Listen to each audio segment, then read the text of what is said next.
Which three adjectives would you use to describe the millennials? I would describe them as pessimistic, open-minded, and apathetic. Cultural. Let me say culturally aware, because you're so much more culturally aware. I think as a result, you guys are more empathetic, so empathy, and compassionate. Okay. What clothing trends do you think millennials are into at the moment? A lot of girls tend to wear like high-waisted pants and crop tops, and I feel like we're really like into boots, like more than like usual. Yeah. How do you think the new generation compares to our generation, the millennials? I think they have like more technology involved in their like childhood and stuff than we did, and obviously like even like with education and stuff that they learn like through technology, and yeah, and I feel like they're probably less active than we are, and obesity. Do you think our current education system is preparing millennials for higher education? I think that it kind of does and it kind of doesn't. It really emphasizes GPAs and grades and test scores, and I feel like that isn't really important when it comes to getting education. And I feel like teachers feel the same way too, where they think that we should be learning instead of trying to get a grade, where we study like intensely for a test, but then the day after we've completely forgotten everything because we just want that grade. So I feel like if you enjoy something, then you learn it, but if you don't enjoy it, then you just end up forgetting it. Hey kids, my name is Kevin Moose. I'm a social studies teacher and academy lead here at Blair, and I've been asked by Mary Lindsay and other wonderful young kids to talk about education and millennials. Let me read you the question. The first question is, do you think our education system serves a greater purpose? Absolutely. In fact, I gave my Peace Studies class a reading this year from an Indian philosopher, Krishnamurti, who wrote a book called, well, I forget what the book was called, but what is education all about? And he makes a point in this article, it's not just learning facts and memorizing things and getting a job and competing, it's what are our lives about, what are we doing in this brief time that we're here on earth. We each have gifts and talents, and he's a little bit critical of the current education system that trains kids for jobs, get good grades, be competitive, get your slice of the pie, and forget about everybody else, you know, and carve your niche, but without keeping in the big picture, what are our lives about, what is our education about, what should we really be learning in school. I'm a little bit concerned though, still all the testing, MSAs, this and that, where the school shuts down for a week and kids do all the testing. And I know that some testing is essential and inevitable and we have to do it, but I never want testing to get in the way of my kids. My first goal as a parent is to get kids to value school and learning. I don't care what it is, how to play the cello, learn their science. Was it Mark Twain, the famous quote, you know, I never let education get in the way of my schooling, or something like that, or vice versa. We can't let the testing and the data gathering and classifying everybody by sex and color and performance, you know, we can't let that get in the way of education.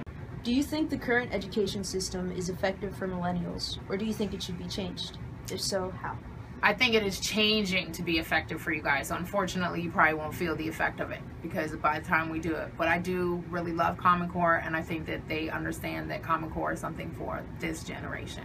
It would not have worked with any other generation, but I think if they do see that you guys think so much faster and deeper, that they have to give you the template to really work out problems. Like, you're not going to sit and listen. Like, you guys have to be hands-on and get out in the world and really be working on problems. And I think that if we can solve that problem as older people, that will help you guys a lot, but we better do it fast. Yeah. How would you describe millennials? I would describe millennials as being open to new things, and also millennials as being people who are able to find like something they're passionate about that's different than what older generations have found that they're passionate about. That was weird to say, but I think millennials, they are more engaged in certain topics like that they can choose and not their parents choose. As a teacher, the ideal situation is kids look forward to coming to school every day, whether it's chemistry class or social studies or phys ed, that you're learning something that is hopefully interesting and new. But my hope is for my kids, the non-millennials, and for you, and I was told 13 and older is makes you a millennial, that you see school as something valuable and necessary, and whether you're going to be a guitar player or a brain surgeon, that education serves your purpose. How would you describe the new generation or the younger generation? I describe them as like a lot like us, even though we'd like to say that they're not. But I just think everything that we've been doing, they're starting at like a younger age, so we're like really connected to like technology and like dependent on it. And I think it's the same for them. It's just happening like at a younger age. So. The current education system compares to the education system when you were a child? When I was a child, there was more an emphasis on like rote memorization, and it was more expected. You know, you learn the times table, you learn how to do this, how to do that. And now it's a little bit more interactive in terms of being able to research, because everything is at your fingertips. So it's a little bit less memorization and more how to access information.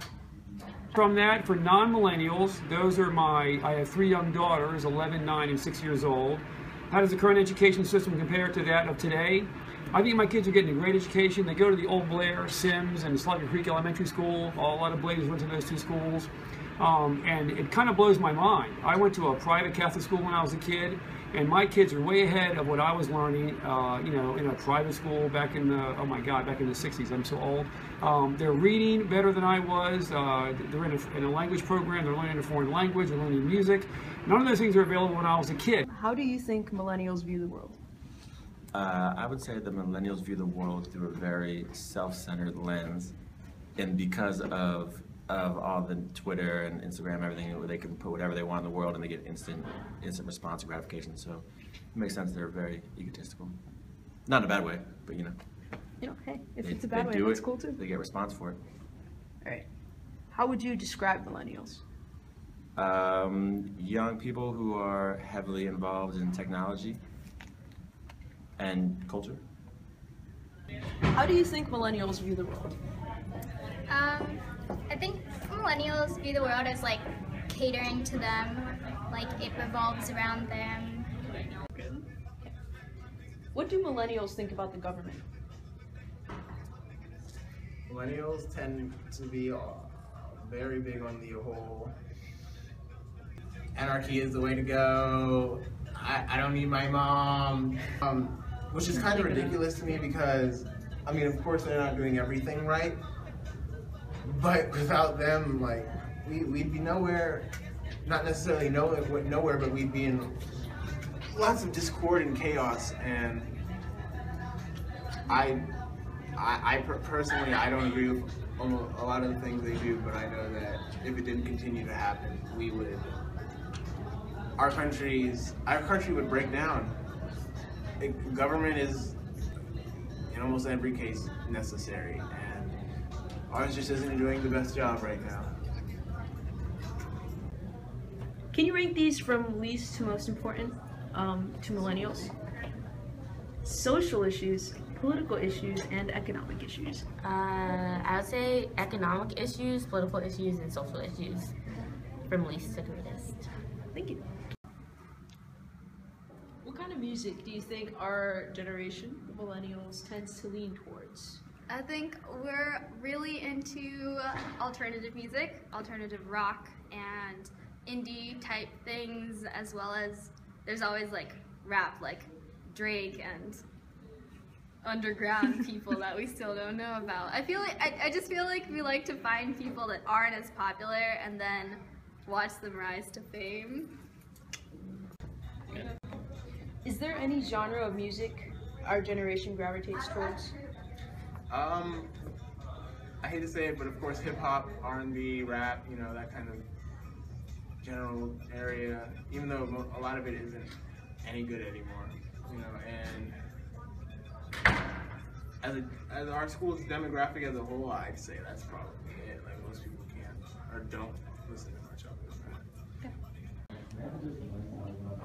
What are the advantages and disadvantages of having technology so at reach in the classroom?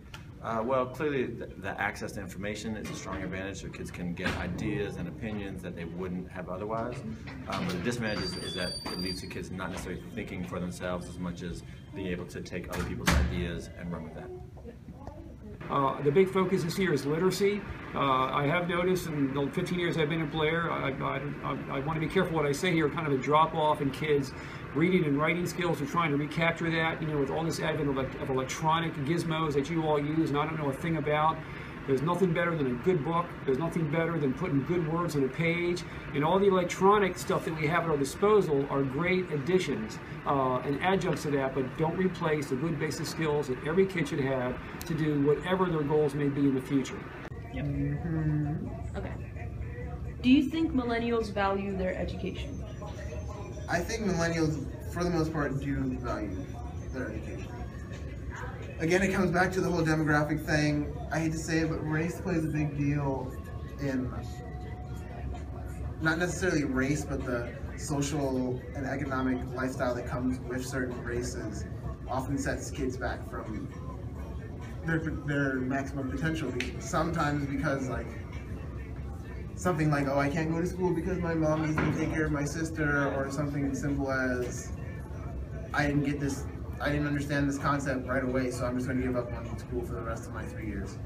And it's scary because this generation is definitely our future. And how do you think millennials view education?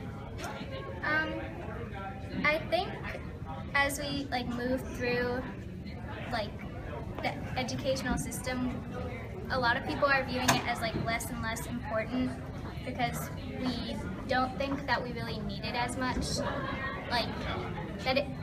We view education as it should guarantee us a job and a stable life, but as that's becoming less and less true, we're kind of not caring and saying, what's the point?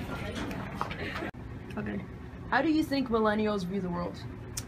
So I think millennials don't have a really good perspective of the world in terms of, I think they don't see as much difference in people as we did when we grew up. So I think that you guys have a better view, a more positive view of the world, and that you're exposed to more international and cultural differences, which I think is really good. What would you name the new generation? I would name them the introverts because since they're growing up in a world so full of technology, they have the ability to sort of pull themselves out of the outside world and stay in their little bubble. They don't really have to go outside. And I feel like technology is just going to be a really big part of their lives. How do you think the new generation views the world? I feel like they view it really negatively. I feel like with every little situation they can find a negative thing about it. Yeah, and turn small issues into big issues and stuff.